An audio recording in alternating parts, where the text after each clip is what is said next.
A group of protesters gathered outside of the White House to call on President Obama to take action in Syria.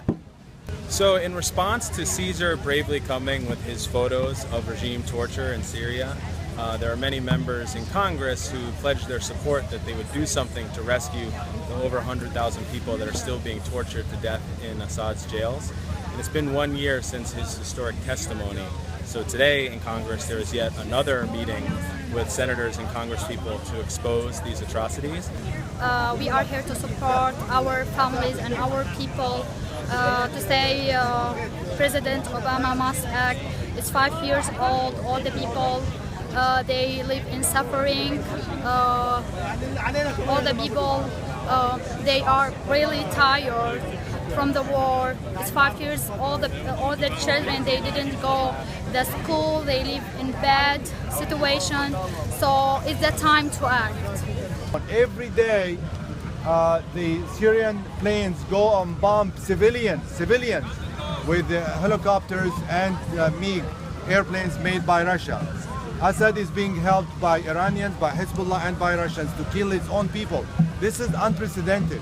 And the people, the world is looking and ignoring that and looking the other way. It's really a shame that this happens in the 21st century, and we are not doing anything about it. It's really a shame.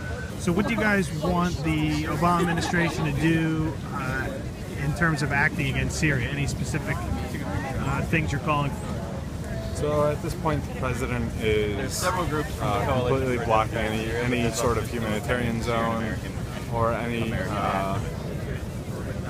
by allowing the Iran deal to go through. Also, he's funding the Assad regime, and we want the president to put more force into removing President Bashar al-Assad.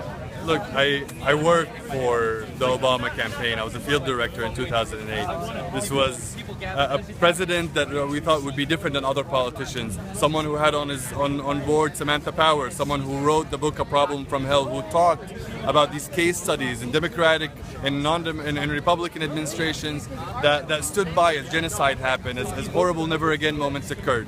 What we expect, the very, very least, from the President of the United States is to protect civilians in Syria. He can do that in whichever way he believes is best. But to stand by and say that this isn't our problem, or say that this is too complicated, or say that any of the options that we have at the table all have bad consequences, the reality is the consequences of inaction far outweigh the consequences of any specific action that can take place. So the number one ask by the president is to protect the Syrians from the number one killer that they have now, which is the non-stop bombardment of civilian areas, of medical workers, of hospitals, of schools. I just came back from the border with 6 Democratic members of Congress that saw this on their, first hand.